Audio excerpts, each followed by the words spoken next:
Hey, kia ora koutou whānau. How is everybody this evening? Kia ora Chewy, how are you, sir? I am pretty good, thanks, Pat. I've just realised, of course, that we were chin wagging away there, so we haven't tested our sound.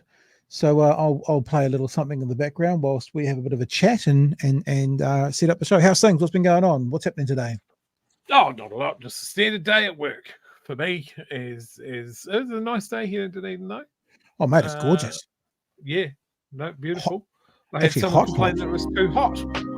Yeah, I had an interesting day. I'm not an early morning person, but just checking the music there, people. You can hear us grooving in the background. Just got like at 8:20 this morning, I was in getting my teeth done. Sheesh. I'm not an 8:20 in the morning kind of person. I know that sounds ridiculous for going and getting a job and stuff, but I need to retrain myself. And then at midday, I was off getting a cut. Do I look all squared up? Look all squared up? All squared up? Yeah. Not like homelessy man anymore. And then basically other than that, I was in the studio all day editing because the show last night, how many clips have I made? I do clips when I do the whole conversation clip. So we did the whole conversation clip about Chloe and David Seymour last night. And then I take clips out of the whole conversation clip. So I think I did 4 or 5 longer clips. And then I've done 11 shorter clips because it was a busy old night last night. So yeah, that's what I was doing, putting some bark on the garden at the same time. My 17-year-old has her last exam tomorrow for her secondary school life ever. And then she's off to university to train to be a primary school teacher where she goes back to school for the rest of her life. Crazy. So big times. Lots going on tonight.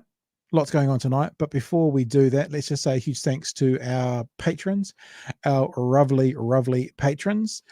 You guys all help us make this happen. I am going to, and I commit to this, and I will do it. We are going to do a meetup this Saturday morning at 11 a.m. I haven't sent invites out yet. I will send invites out. So if you are a patron of us right now, and I'll have to say it this way, if you're a patron who contributes financially, because I don't know how it quite works, but we've got some patrons on there who sign up to a free way of doing it, but good on you, fair enough. And we'll do that on Sunday morning and Saturday morning at 11 o'clock, and you'll get an invite probably tomorrow, but if I forget again tomorrow, it might be the next day, but we'll do it on Saturday morning if you want to come and join us. And if you are not a patron yet and you want to come and join us, just become a patron before Friday night. I'm happy to send out an invite on Saturday morning if someone's becomes a patron up until Friday night. And thank you for helping us do what we do. Do what we do. Chew. Help us chew what we do. Help us poo. He's stuck in a loop. So poo when we chew. When we poo, we chew. Okay, let's start the show with some very, very cool news. It's not really, it's just kind of weird and strange. Don't you reckon this is weird and strange? It's so bizarre. I got off last night and I keep an eye, because it's good to know, on this thing called Chartable. Chartable is where you go and have a look at all the charts and podcasts. And I know that I've said to you guys a few times, hey, let's make us number one, let's do that. And you did that. You're fantastic. This is me looking last night. Don't ask me to explain. But we were the number one news commentary podcast in Swaziland last night. Fuck yes. We finally. That's it. We're retiring after tonight. That's all we ever wanted to be, was the number one news commentary podcast in Swaziland. Done it. Knew we could do it. I assume that maybe Swaziland has only just taken a news commentary section and about, let's say, 10 of them were listened to over the weekend, and someone listened to us twice, and then all the rest of them were listened to once. Don't quite know how it understands. I don't understand how it works. Finally got a lifelong dream fulfilled, hitting number one in Swaziland. Maybe we should go do a listener meetup out there, Chewy. Chase that audience. And then I thought, well, you know how I had this thing where I think that I follow the universe a bit and kind of on what's going on. I thought, wow, what's going on here? Tell me more about Swaziland, which is no longer called Swaziland. And I thought straight away, you know how calling Zimbabwe Rhodesia is a bit of a slap in the face, that sort of thing. And it doesn't seem to be, because Apple's calling them Swaziland. It's called now Eswatini, and they have a king, and the king has been there since he was 18, I think about 1989. So he's been there for a long time. And I thought, well, maybe the universe is leading us to some massive funder, like the king of Swaziland. So I had a bit of a look up, and I had a bit of a look around it. Wanted to know a bit more about him. And then when I saw things like the accusations of him kidnapping a portion of his 18 wives that he's got, and the poverty within the country while he buys $500,000 Maybachs, I went, oh, maybe he doesn't quite align. Doesn't sound like he stole all of his wives, though.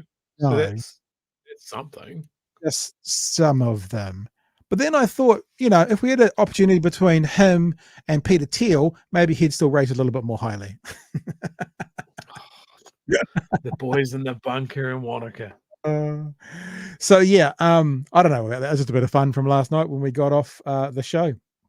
A bit of fun for you guys while you're there, if you haven't done so already, I'm just putting it in the chat right now, is if you would consider chucking us a vote on the New Zealand Podcast Awards. We've just got, they get announced in about 8 or 9 days. So we don't have much of a chance. If you haven't done it yet, head to nzpodcastawards.com/nominate. As you can see up on the screen, podcast name, we're obviously either BHN or Big Hairy News. I think either will work. Be funny if they got us down for 2 different podcasts, eh? Your email address, the link to the podcast, and I'm suggesting that you use an audio link, because it's a podcast award, and the audio link, there's an example of the audio link in the chat that I've just put in there as well. Yeah, I'll probably drive this for the next few days. Pretty hardcore. If you're sick of it, don't panic. It'll be gone shortly. And I think those are announced on about the 1st of December. Either the last couple of days of November or the first couple of days of December. We'll see. Having a bit of fun. Now, Chewy, I see you've got your regular picture there. Do you want to bring it into the room before we get on with things? Let's see what the update is from the fruit and veg department. that is rough. 18 days. Only 18. So much ahead of him. He can vote now. But maybe there won't be a 19. Although I think I heard one of the commentators tonight talk about maybe Thursday. You know what's going to happen? They're going to announce a government on Friday, and we're not going to have a show on Friday night. Maybe we'll have to come on board and have a bit of a chat or something. But that's going to be what happens, isn't it? I can smell it coming. All right, but let's do this, eh? Seeing you've brought up your favorite little cauliflower. Is it a cauliflower? Yeah, it's cauliflower. Let's just start with that story. And let's go and have a look. Really interesting. I don't know if you remember. I remember. I don't know if you remember. The election was over a month ago. So let's say 6, 7, 8 weeks ago, maybe 9 weeks ago. Our old mate David Seymour got asked, would you like to be Deputy Prime Minister? He was like, no, not interested. I'm more focused on getting our policies through. Not interested. However, his tune has slightly changed. Let's have a look at the one news story from tonight around where the talks are up to, and how David Seymour is now making a case to be Deputy Prime Minister. Now, with policy plans agreed, wrangling over roles was the hot topic during coalition talks today. Christopher Luxon met with David Seymour and Winston Peters as negotiations hit day 18. Here's Deputy Political Editor Mikey Sherman with the latest. Making a hot pink statement on the street, David Seymour's Actmobile was a dead giveaway. Coalition chats were happening at Christopher Luxon's house. Now, when I saw the story, I thought, oh, okay, Chewy, they've been listening to us. And they've decided to not stay in the Cordis anymore. They're doing it in their house. But just cool your jets, because they end up going to the Cordis anyway. So they're now doing it in multiple places. Over an hour later, Nicola Willis and Chris Bishop enter, eventually, the ministerial matchmaking in full swing. Do you want the role of Deputy Prime Minister? Look, I've always said that I'm going to serve in whatever role that I need to. It's clear David Seymour is keen. I think there's a very clear agenda. Yeah, it's a funny doublespeak here, Chewy. I'm happy to serve. I'm happy to serve. I'm happy to do this. I'm happy to do that. But then he comes out to basically go, well, but the second largest party should be the Deputy Prime Minister. And I've got a theory about this, and it's not necessarily that he wants it. I'll give you that in a second, though. We'll get to the story. I think there's a very clear agenda that the ACT Party is the second largest party in the government, and therefore, if there's a second role in the government, that should go to the second. If there's a second role in the government, what the fuck does that mean? Like, I mean, if they decided to have a deputy prime minister, I mean, you know, if that's something that was happening, what are you talking about? Party. But I appreciate there's lots of positioning and lots of conjecture around those roles and those positions. That's actually not what it's about. Not what National's about, at least, with the first hint Nicola Willis may be out of the running. There's a lot of talk about it, but it's a ceremonial role to actually fill in for when I'm incapacitated, away, or not in the house. One news. I did think when he said that, Chewy, I wonder how he can be incapacitated. I mean, like, is he planning to have emergency surgery? I'm just saying, it's a strange word to use. No. Full of points. No. We're not going to say that. That got you kicked off Twitter last time for things like that. We're not going to do that again. It understands by this afternoon, National had put its plans for ministerial positions to both ACT and New Zealand First. Peters, are you happy with the ministerial position? Are you having a great day, Mikey? Are you having a great day? Mikey, are you having a great day? I'm having a great day. What about Wonderful. you? Are you the I'm so pleased for you guys. Are you the next Deputy Prime Minister? Hey, have a great day. Let's go. Goodbye, Deputy Prime Minister. Proportionality, how important is that for you when it comes to ministerial allocations? Look, I think proportionality is important to. He's got a way of standing, eh? You know, there was all this talk about when Obama was in, how politicians started doing this, if you can see in the camera. They don't point. They use their thumb on their thing. They do this because it's a very American thing. Because it's a way of being able to kind of use your hands without doing aggression. And I don't know what it's like. It is like he's a robot. Like, look where his hands are. It's like, this is where a human would put their hands. Ricky Bobby from Talladega Nights. I don't know what to do with my hands. Now, proportionality obviously and simply means, as everybody knows, you know, if ACT has 15% of the percentage of the cabinet or of the government, they should get 15% of the seats, the cabinet seats. I don't think that's ever worked quite that way before. And it was interesting to hear, and we'll get to the end of the story, interesting to hear the news report say that Luxon sent out the ministerial propositions to ACT and to New Zealand First. Like, they've said, what about this? Rather than, I would have thought the three of them possibly in the room could have gone, we need to figure this out. Because, like, remember what we said about Nicola Willis, and they've said very clearly through this kind of month and a bit period is that, no, the only positions we know are the Prime Minister and also the Minister of Finance, talking about Nicola Willis. However, lots of people also think that Rimmer might want Minister of Finance. But then there's also that thing where we go, she made the promise about tax cuts that she would resign from being Minister of Finance if they can't do them. And if they now realize they can't do them, maybe she can't be that, because then that would be an embarrassing back down in about 12 months from now. Well, she also said she'd resign. I think resign her position. No, I think resign her position. So as in that's Minister of Finance. Dodge. That's a nice little dodge of like, oh, well, I promised I'd resign that position and I'm not in that position. So go kick rocks. Yeah. All right. Let's see if he moves his hands in a more humanistic looking way after we let him play again. Democracy, it's important to the people. Every person out there, their vote counts the same, and so should their representation. So ACT with its 11 MPs wants more ministers than New Zealand First with 8 MPs. He probably got out and ate a lot of Weet-Bix this morning, I'd just say. Yeah. Being able to have a laugh, a positive sign, as it's confirmed all three parties will form a cosy coalition around the cabinet table. What I see is that people rise to the challenge and the responsibility, and I think we're going to actually work together very well. Working together and forming a government, now just a few steps away. All right, Mikey, just how many steps then? Are we any closer to forming a new government? Of course. Tēnā rā tātou katoa. Well, it really does feel like we are in the final throes of these coalition negotiations. Ministerial portfolio allocations really is the final hurdle. Christopher Luxon has met twice today with Winston Peters, including here at the Quarters Hotel. And of course, we saw there Mr. Peters not giving much away, keeping his cards very close to his chest. So we're unsure if he is happy or unhappy with what National is offering New Zealand First. Christopher Luxon has met once with David David Seymour on the matter.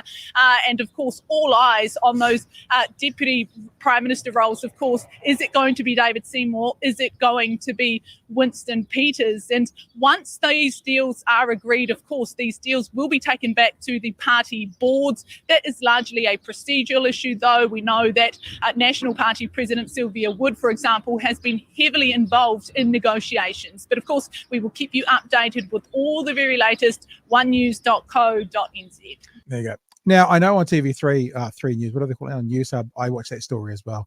They were talking about the proportional divide up, and I think it was going to give National about 14 ministers, and something like ACT got 3 and New Zealand First got 2 or something like that. I mean, it feels, actually, like, it does feel fair, actually, if they did it that way. Oh, there we go. Is that what it says? Yeah, something about Swedish rounding, which doesn't make any sense at all, because how do you do 0.3 of a position? Unless they literally work it out to be, you're the deputy. 0.3 of, start cutting them up. So what that would maybe mean is, so maybe National would get 14, ACT would get 4, New Zealand First would get 2. That work out to be the same? Something like that. But anyway, remember, there's also Ministerial, and then there's Deputy Ministerial and that kind of stuff as well. So even though there might be like 20 cabinet positions, there's probably 40 people needed, because someone will be a minister for that, but they'll be the under minister, the deputy minister for another portfolio, and maybe I don't know. I'm just wondering what we all think. I mean, there's some talk as well. Maybe it was the Amelia Wade story on 3, where they talked about maybe Thursday, but probably not tomorrow. Maybe Thursday is what they were saying. But it seems like they've gone through all the policies, so that's done. That's what it feels like, and seems like what they're saying. And now really they've got to go to the boards, which apparently is a bit of a ceremonial gesture. Boards don't typically turn that down. And then I guess it's deciding ministerial positions, and then there'll be an announcement. So perhaps tomorrow, maybe Thursday, likely by Friday. What are your thoughts? I want to talk about deputy PMs. A couple of, like, Toh Hanade said something interesting today, as did Shane Tapo on Twitter. I'm going to have a look at both of those. But first of all, this part of the story. What are your thoughts, Joey? Oh, right. Sorry, I thought you were throwing to something there. I was just saying I can't wait to see the actual physical shape and makeup of the turd sandwich that we're going to have to nom down on. It's just like, you think about those ministerial positions, like the state of the world at the moment. Who's going to be our foreign minister? The state of the economy, because of course it's terrible. Remember, the economy's fucked. It's just a horror story, left, right, and centre. So who's going to manage that? Who's going to fix that? And the ram raids, which apparently stopped on election day. Who's going to be our Minister of Justice? What sort of absolutely punishing policies are going to come out of our knockoff Matt Damon's mouth?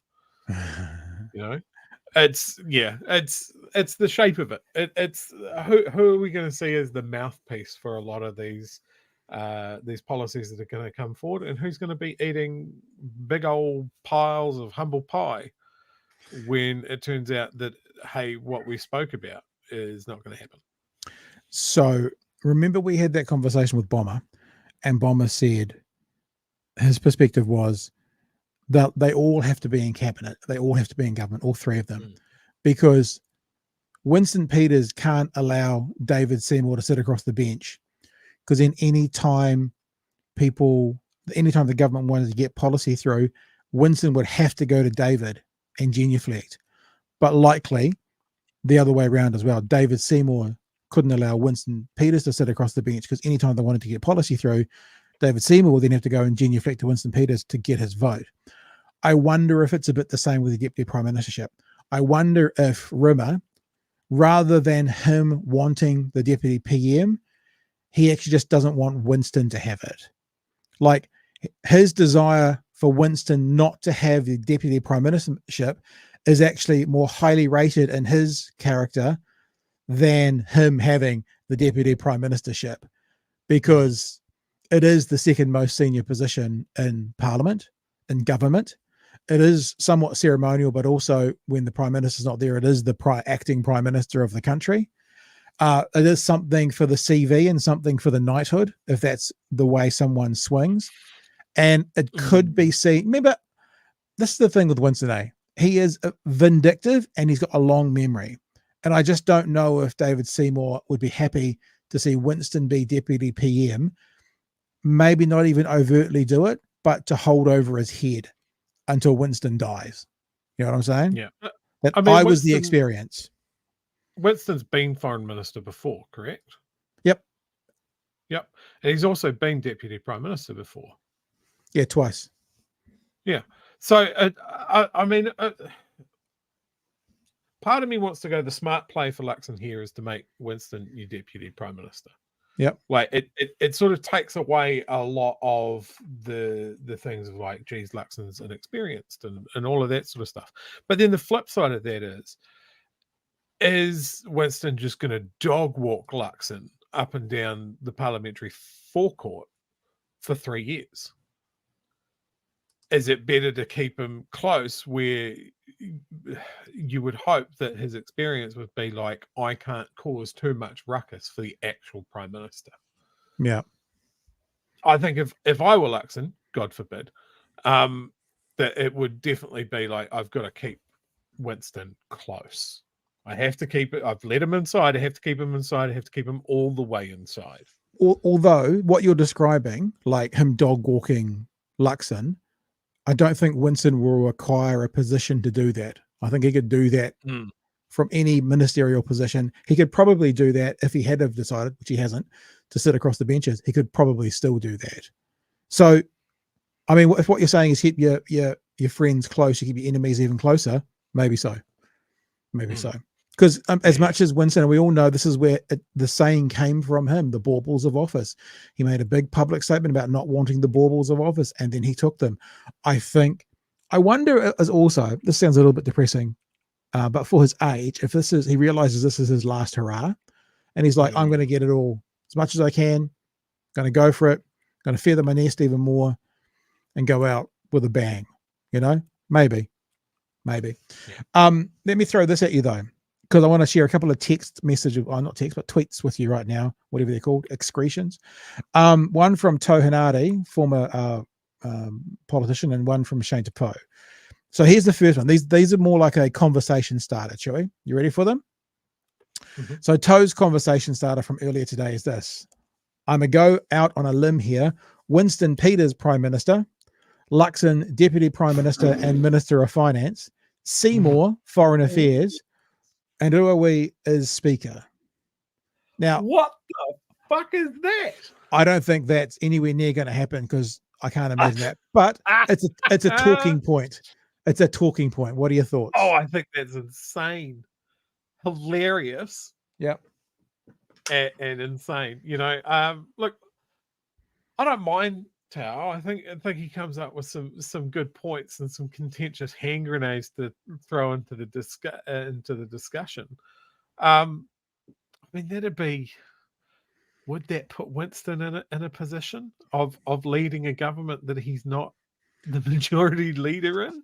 I wonder what would happen in the room where it happened, as Hamilton says, if Winston said, I don't think this is going to happen, but if Winston said, I'm not going to come on board unless I'm the Prime Minister, I wonder what would happen. I mean, one of two things. Either National sucks it up and they go, we need to get this stuff through, or they go to a second election, and probably if there's a second election, New Zealand First gets decimated because they get blamed for the reason for a second election. So it's unlikely to happen, but I wonder if there's any kind of threat or kind of pushback or anything from Winston that could make that a possibility. I mean, when I say that, it's a genuine question because I can't see it, but Toe said it, Toe threw it out there. Interesting talking point, if nothing else. Yeah. And absolutely. What about this one? Insane, but I like it because it's insane. This is really, I think this is really interesting. And I actually would be quite impressed if they did this. Obviously, Shane Tapo is a bit of a legend when it comes to commentary and stuff. You ready for this one? Mm-hmm. Can New Zealand have 2 deputy PMs? I saw this. Yeah. I actually don't know the answer. But I think they can have whatever they want. They can't stop them. I mean, one of the things about Deputy Prime Minister is actually the pay pack. you get better pay. Why? How could they stop them? I mean, there's two leaders. There's two leaders in the Māori Party. There's two leaders in the Greens Party. I don't think that's. I don't see how they could stop them. And I think it's a really interesting idea, and it could be a way around all of these problems. You've got, Luxo Flakes number one, and you've got the other two as deputies. But then you've got Seymour was very definitely taking the position of, I'm the second biggest party. I deserve the second biggest piece of cake. And might take it as a bit of a go fuck yourself if Winston is given more than he deserves based on his polling results. Some responses? How about some of the responses that come in? It really depends on how those negotiations have gone. I mean, we don't know if these guys have been chucking sandwiches at each other or not. Yeah. I guess that's one good thing. We have had leaks about a few things, but we haven't heard anything about the way they've treated each other, which I guess from their point of view is a good thing. Kiwiana on this Twitter feed says, I reckon why not? We don't have a prohibition on it, but in practice, super complicated unless they timeshare. Yeah, I guess the thing about that is if the Prime Minister was overseas, then what? Who's in charge? But why not? Lots of people kind of chiming in. I just thought that, to be honest, Toe's one was a bit silly. But that's actually quite interesting. And I wonder, I guess what you're saying is constitutionally, can we do it? I don't see why we couldn't. How would it work in practice? Another question altogether, but interesting thoughts. It's never come up with the Greens, right? The Greens with the two co-leaders. Yep. You'd think that this would have been discussed previous, right? Yeah. James Shaw as a deputy leader. And that was it. There wasn't a hearing. It wasn't even mentioned. Yeah, no, I just think it's a really interesting kind of way to look at it, and I don't see why you couldn't. Now, if it's constitutional, then possibly, maybe there's some practical issues, like I just said, who would be in charge when the Prime Minister was over at APEC or something? Don't know, but or maybe it's the other way around. Maybe if he said, I want Winston Peters to be Deputy Prime Minister. David, you can be co-deputy if you want, but if you don't, I'm going to offer it to Winston. So I don't know. I just think it's an interesting conversation. No, absolutely. Yeah. Either way, it's a shit show. It's a big old poopy sandwich. Anything in the chat you want to get out there? Really early on, we're going back to the King of Swaziland, by the way. Oh, okay. Where did he wife?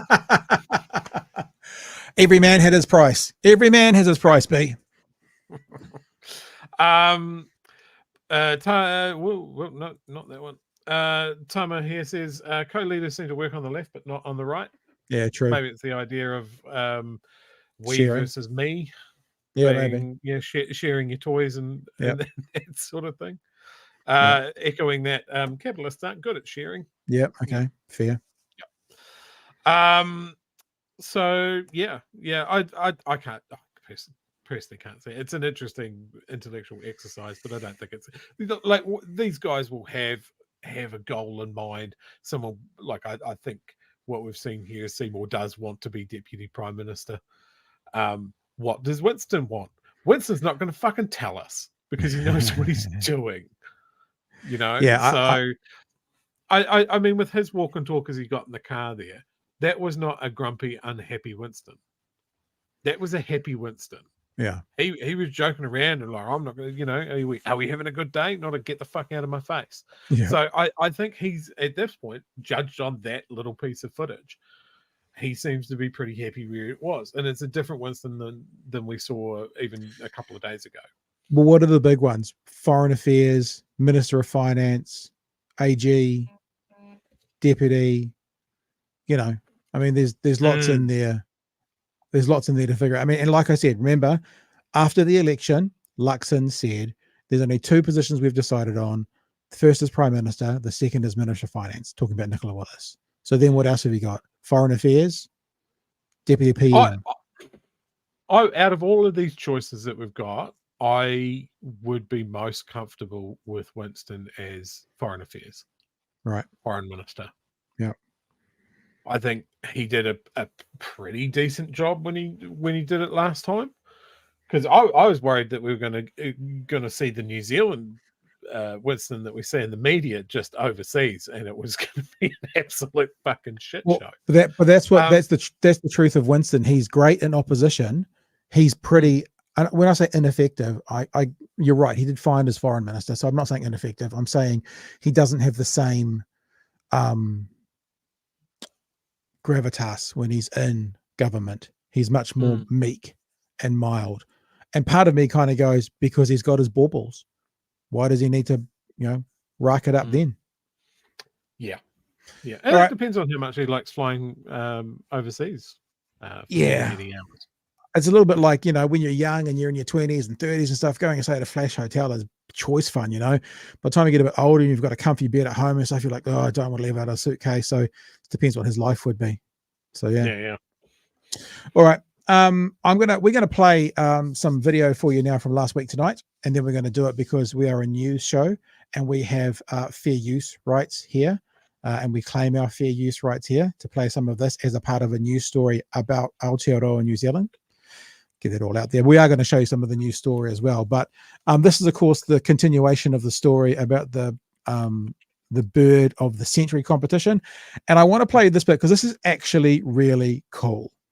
This is really cool because all the people, and we talked about this, who made big fusses about this, who didn't, who were, there was a few who weren't that stoked about it. And we said here, this will do really well for Forrest and Bird financially. Let's just have a look. I'm not playing it much of it. I'm just going to play you a little bit from last week tonight. I watched this before I came on tonight.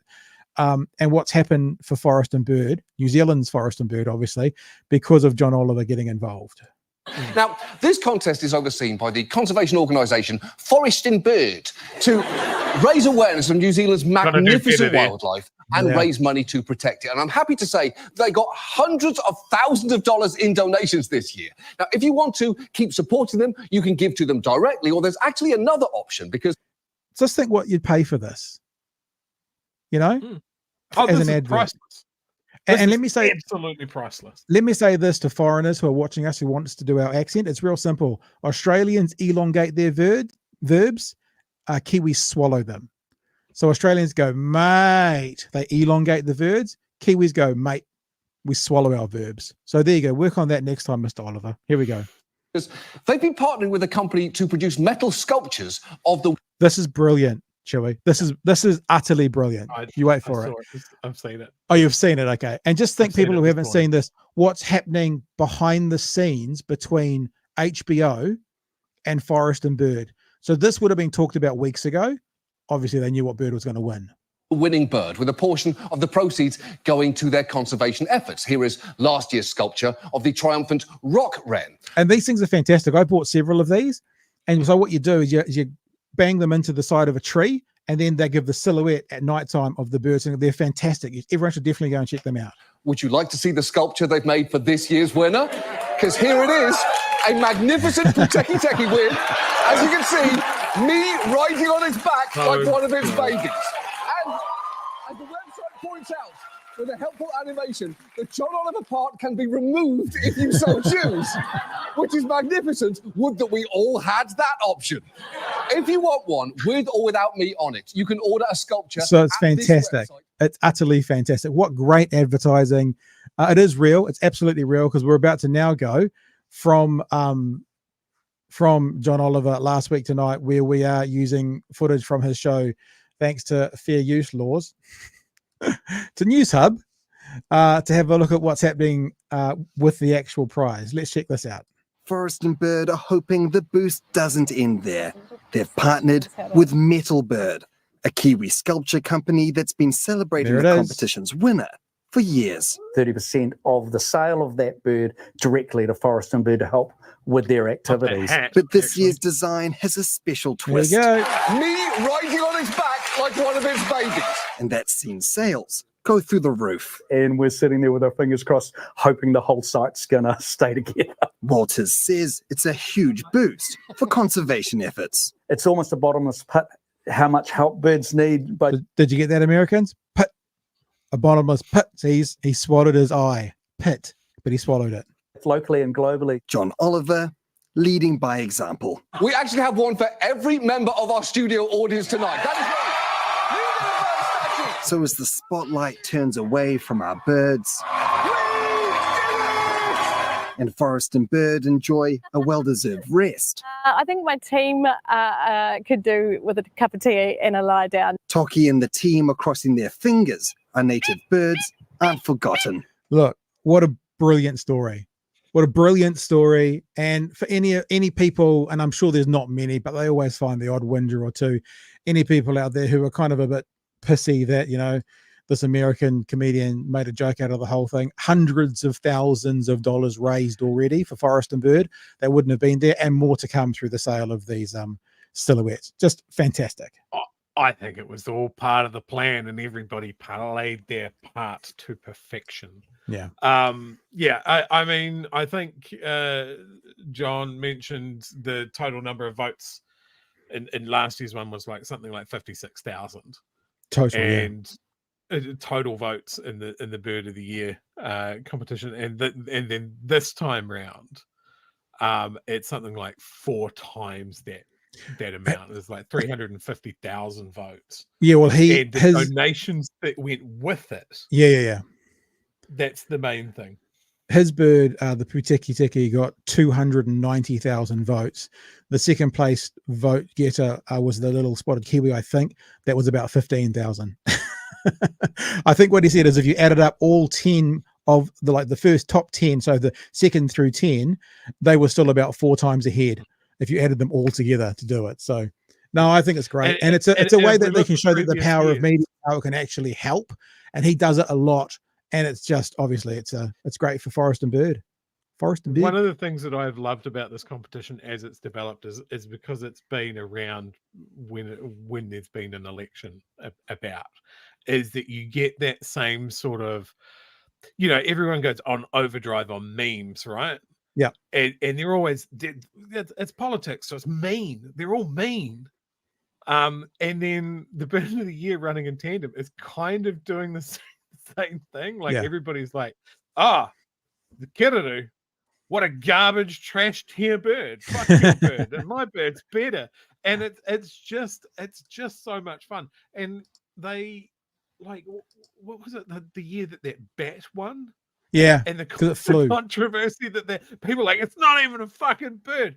I love that people got faux angry about the whole thing. And this is the same thing again writ large. It's just people getting their back up over foreign interference, and it does not matter because there's money for Forrest and Bird. There's money for the protection.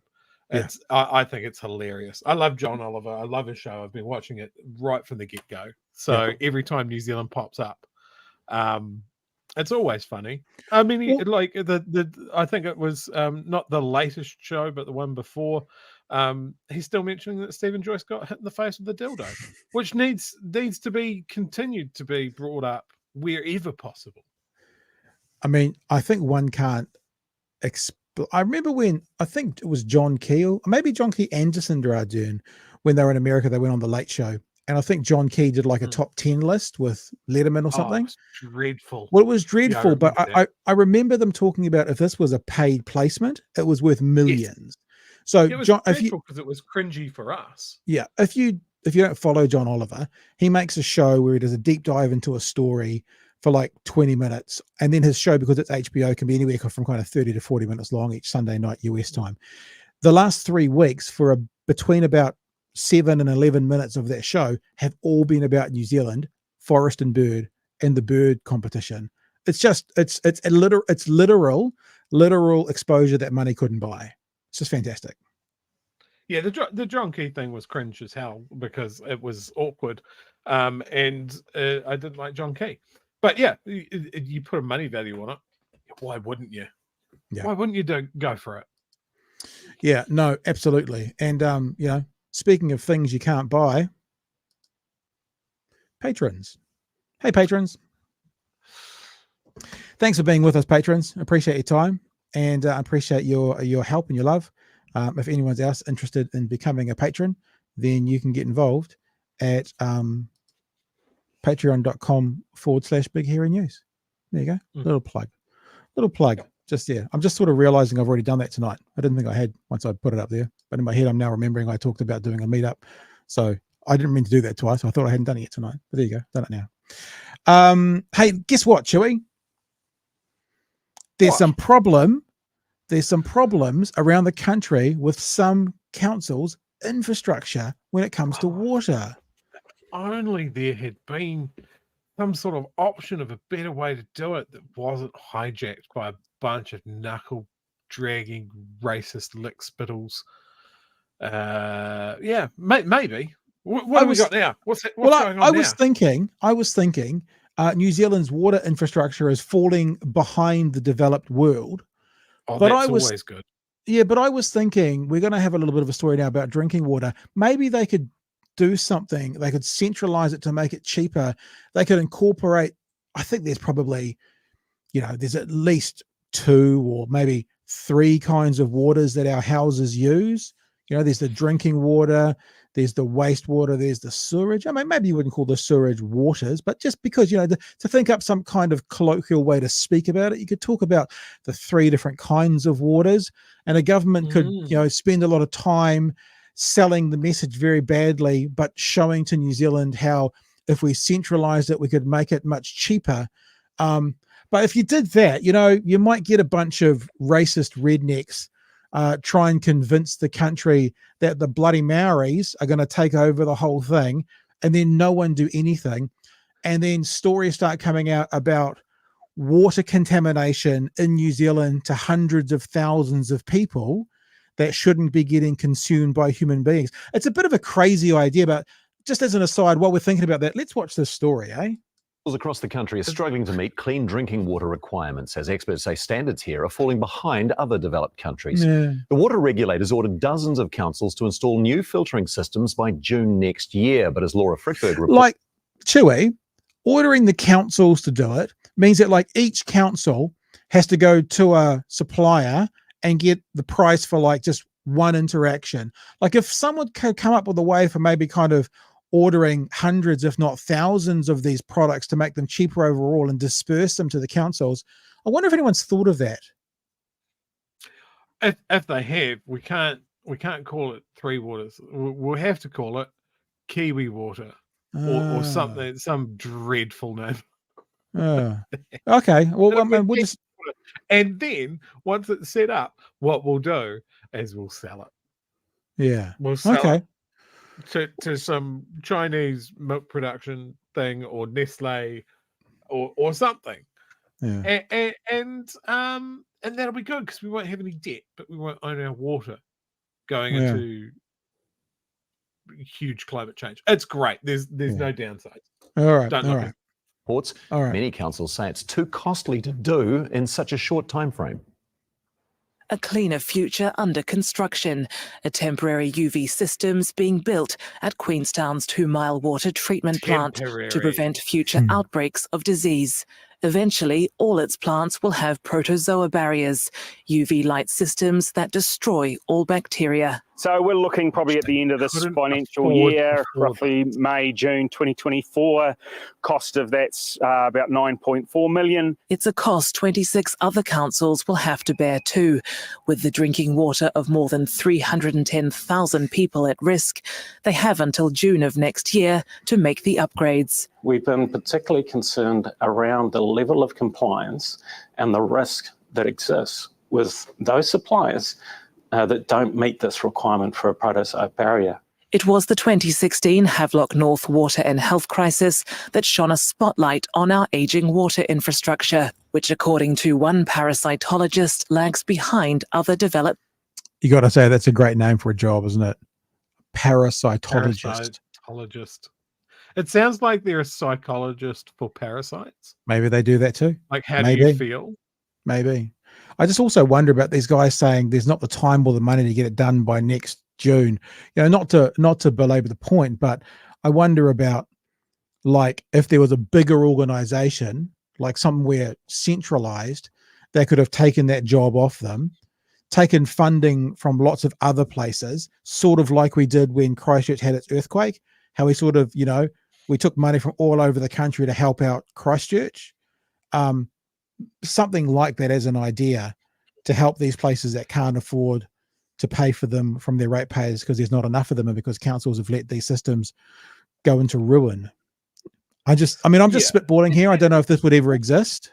We've talked about this, Pat. It's like if you guys pay attention to your local body politics and you pay attention to the ratepayers groups that hold the debates and have the ear of the people running for council and are putting up the billboards, the number one issue is the rates are too high. Yeah. So everybody's trying to undercut it, and then there's nothing in the kitty for shit that matters.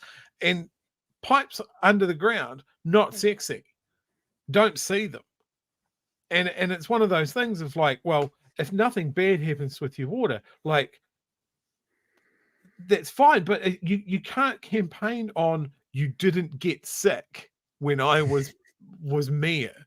Like, that's not something that, but well, yeah, I wasn't going to get sick anyway.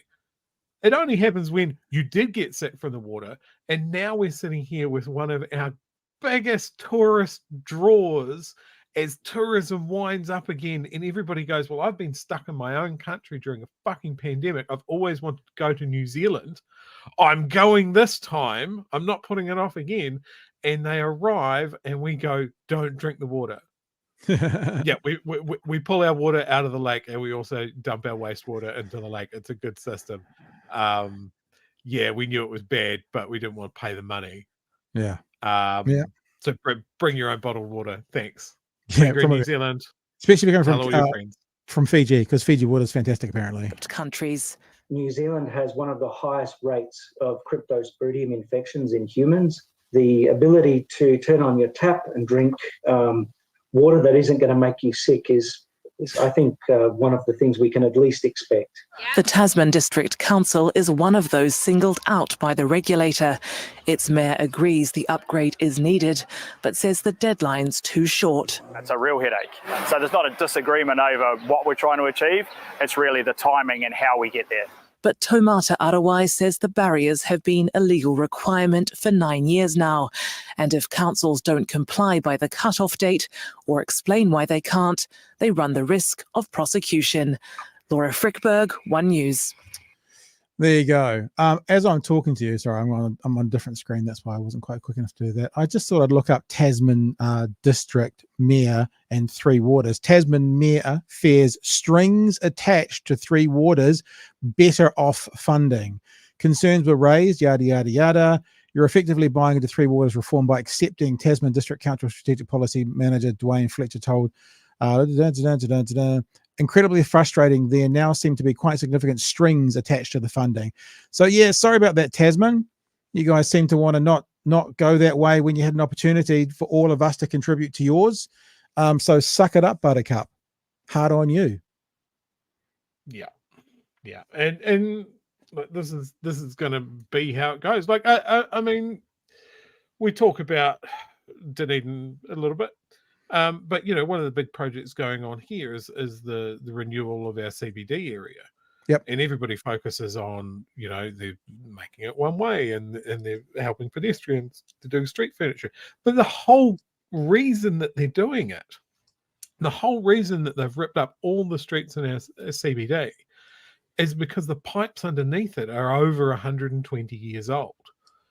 And here in Dunedin, I remember them talking about, oh, we're going to have to do something about this 20 years ago. And they've kicked the can down the line and they kicked the can down the line until the mayor came in and went, we need to do this. Agree there. To do the work. Yeah. Well, I mean, a lot of the groundwork had been done, but he was definitely the one that pulled the trigger on it. Yeah. And people still pushed it because of the disruption and the CBD and it's bad for business, all of this sort of stuff. But it's our drinking water. And it's like you've got in Christchurch, they've greenlit a massive stadium, which is always a money hole for any city. And since the earthquakes, Christchurch has gone for a place like I remember being in Timaru. If we were driving up to Christchurch, we would take big jugs because their water was so good, just straight out of the tap, that we'd take it back to Timaru. And then the earthquake fucked all their infrastructure. Yep. Obviously, all of their pipes. It ruined their aquifers.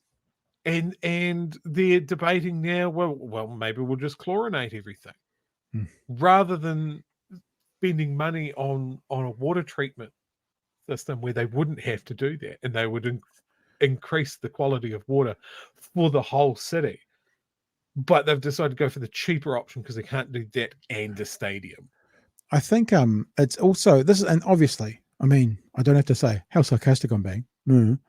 But I remember us focusing on the mayor of Rangiora, who was talking about no to 3 waters, no to this, no to that. And we did a little bit of research and we found out the tens of millions of dollars that had just been spent from the government on his infrastructure in his region because of the earthquakes. So he'd basically got centralized funding to have all that infrastructure fixed up, and then was saying no.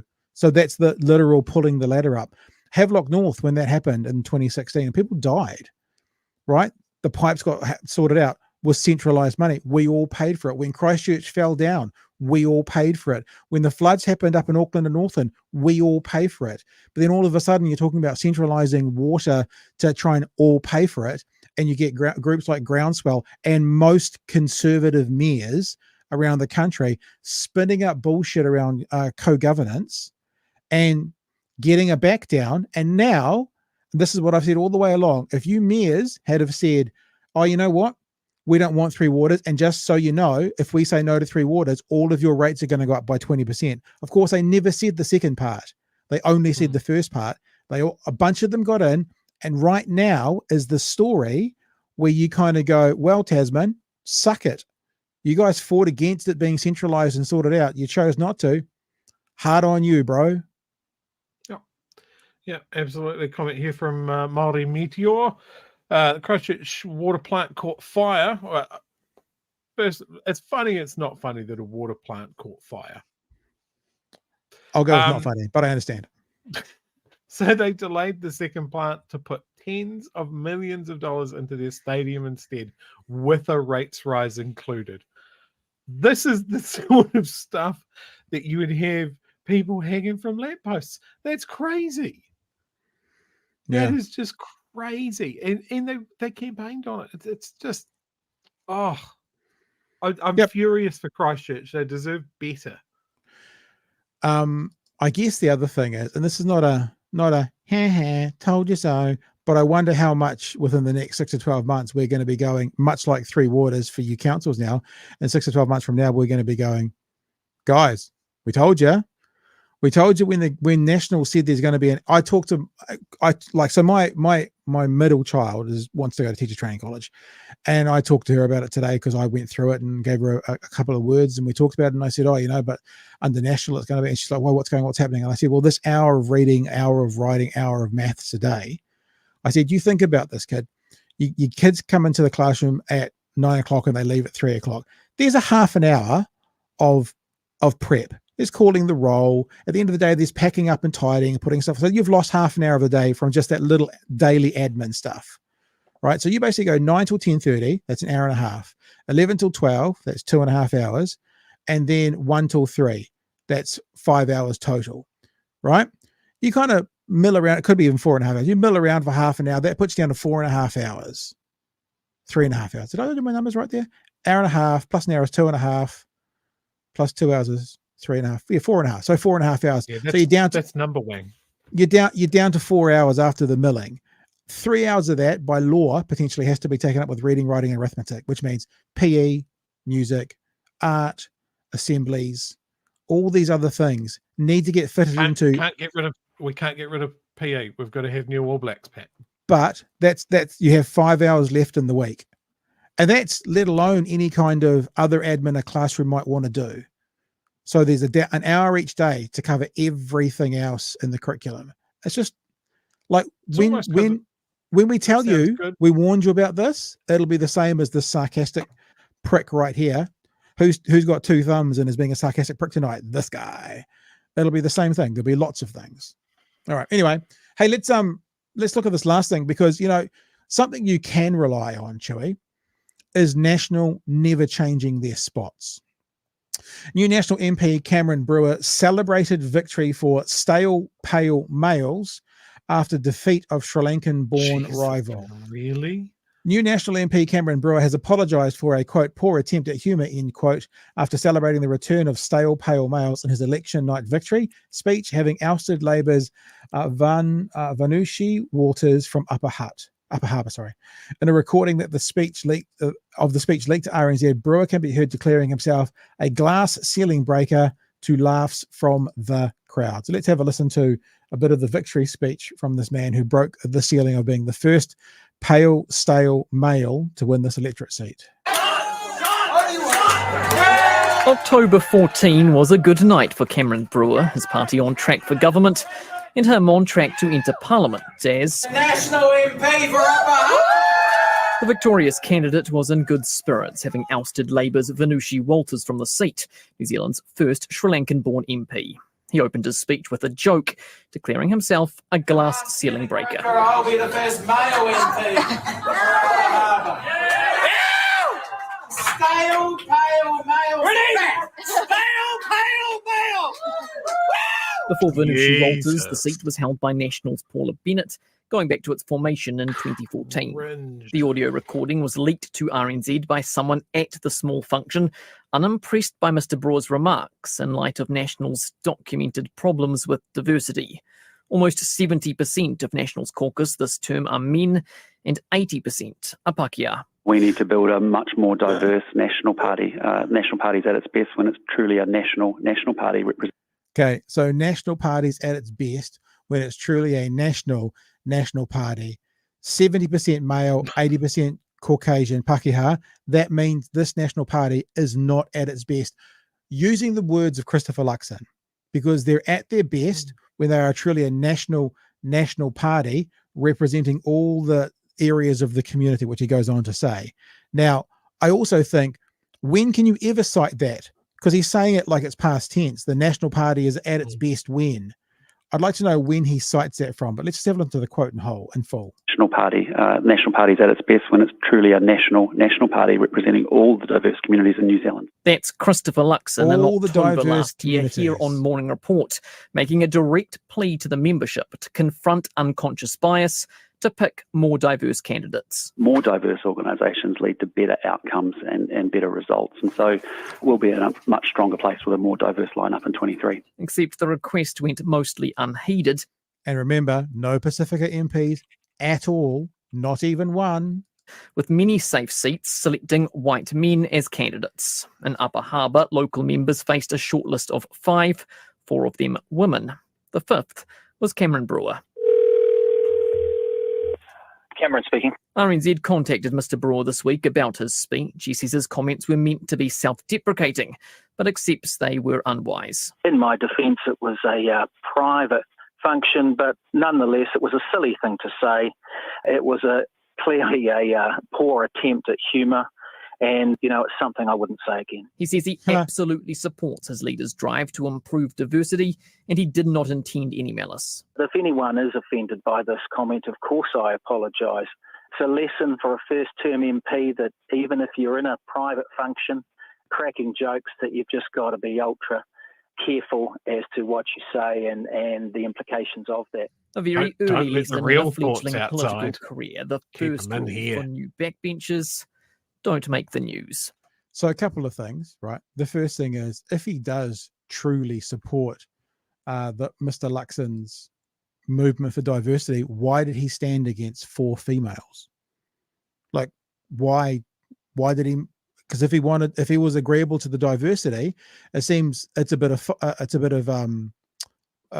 it FOMO, but fear of missing out?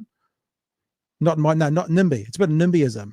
If it happens over there, that's okay, but not in my backyard. I'll stand for my seat against four female national representatives. But I hope we're still diverse across the whole thing, Chewie.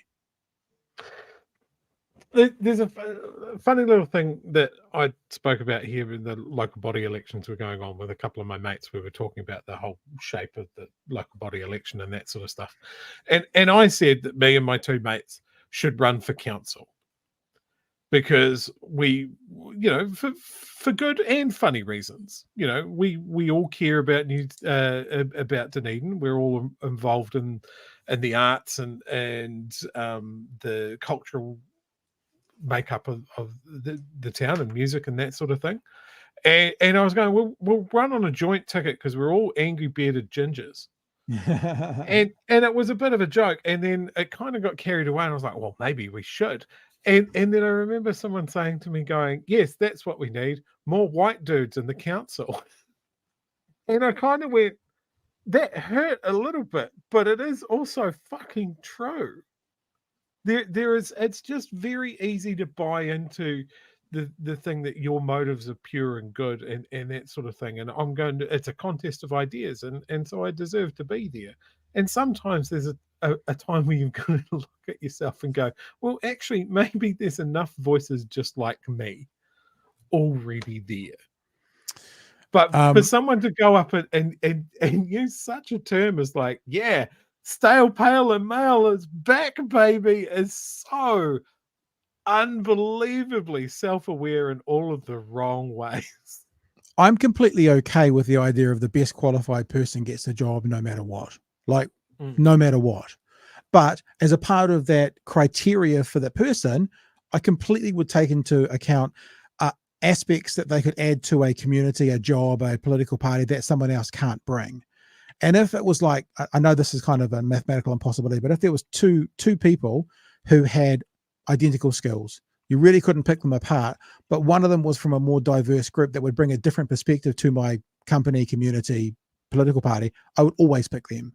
And you can't tell me that this average pale, stale male was exponentially better than the four candidates to stick them apart by so much. And something else I want to show you is when the recording that you heard from pre-election, this also popped up as a stories like this. This was the story in August. In August, the top 40 candidates for national had 21 women and 19 men. But we all said then, well, it really depends who wins the seats, doesn't it? Because now that the seats have been allocated, it's 70% men, 30% women. And finally, Chewy, all I could think of when I heard him saying, oh, you got to be careful what you say, even in private. It's like there was another guy, and it's not to the same level. I'm not equivocating it, but there was another guy who once talked about locker room banter. It's just locker room banter. It's just locker room banter. And I've said this many times on here, and I've said this, and I've actually played it for you guys. The conversation I had with Don Brash, which is, I actually do want to know what you're going to say and how you act in private. I don't want to see anything. I don't want to get into your business, because it's when people don't think they're being watched or don't think they're being recorded, they are their true and authentic selves. So if people are having to act differently in public from they do in private, I have a problem with that. I have a massive problem with that, because that is a fake front and a false front. So this is who he authentically is, right? Locker room jokes, racially charged humor, taking the piss, laughing at the demise of a unique individual in New Zealand Parliament for the experience and what she could bring. That's who he is authentically, and I'm not about it. Yeah, since my lovely wife has copped to it, yes, it was her that told me to stop huffing my own supply and calm the fuck down. The other thing is, it's lovely to think that it is a truly equal contest of ideas in election, right? That people will decide based on the merit of your argument and the strength of your vision and all of that sort of stuff. But we know it doesn't work like that. Yeah. We know that people vote on vibe. People will vote on something like, well, there's a woman on the ballot and there's a man on the ballot, and I'm a man, so I'm going to vote for the man. And it would be great if our elections and our contests were equal in that way. But yeah, sometimes it is people just being a little bit more self-aware, and we've got a long way to go. Yeah, a long way to go. But yeah, for someone to get up on stage and say that, I think that was, you could say, hey, look, it was a moment of high emotion, and I said something that that was ill-advised, and I do not believe. And just straight there, off the top of my dome, I've done a better apology than what he did. Yeah, I am not a politician.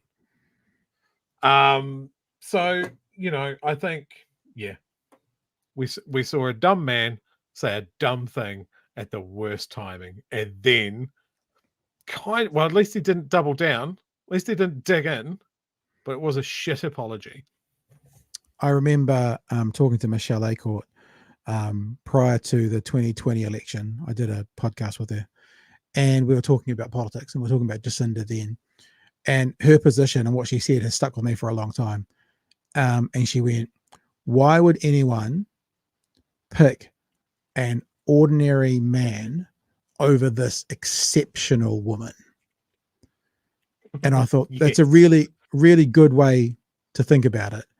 And it wasn't, I mean, there'll be people there who love it or who hate or whatever Jacinda, but the idea of we default as a Western society so much to giving the male the position of privilege and power because that's how it's always been. And I think I would just like our focus to be, when you've got multiple candidates, are we sure we're not giving up an exceptional opportunity for a different voice that would add something needed to the company, group, political party, parliament, government, over sticking another ordinary man in there? Now, there are also exceptional men. Don't panic. You're looking at two of them on screen right now. But what I'm saying is, if it's an ordinary man who already starts his life on second base and thinks he's hit a home run, there might be some exceptional other candidates, men and women, who aren't white and have run the Western world for the last 2,000 years, who might add a different flavor to it. And at least those voices need to be heard, not laughed at and joked about when they've lost an election, probably due to their leadership, their leaders' inability to not, as Chewy said last night, paint them into a corner. Grace and humility is two things that you need to learn. It's not just politics as well. Like it's a lot of things. Like my interest is in stand-up comedy, and a really prevalent opinion, it's less and less these days, but it's still out there, is that women aren't funny. Mm. And you look at a lot of the big comedians at the time I was, they're white men, and there's a few standouts, obvious standouts there as well that don't fit that mold. But it was one of the things that I found when I was really starting to devour as much stand-up comedy locally, internationally that I could, is a lot of the stand-up routines that I enjoyed the most were people that were telling funny stories, anecdotes, comedy about experiences that I couldn't have.